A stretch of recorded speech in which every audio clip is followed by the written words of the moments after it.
ఆమె చేసిన పాపం ఏంది? సావిత్రిబాయి పూలే గారు చదువు చెప్పడం, ఆడపిల్లలకు చదువు చెప్పడం. అది వీడు రాసిన చెత్త పుస్తకం తప్పట.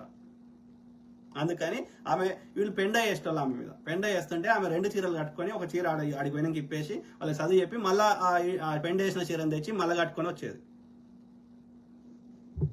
అర్థమైందా? తాను చెడింది కాకుండా మిగతా ఆడవాళ్ళని చెడగొట్టడానికి తయారయ్యింది. ఇక చూస్తూ ఊరుకుంటే లాభం లేదు, మొక్కలోనే తుచ్చి వెయ్యాలి. పదండి.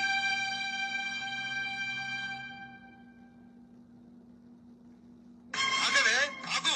ఎక్కడికి వెళ్తున్నావు? ఎందుకు వీళ్ళు అకృత్యాలు ఎన్నాళ్ళు చూపెడదాం. ఓకే, సో అట్లా ఈడేమంటాడు చూడండి.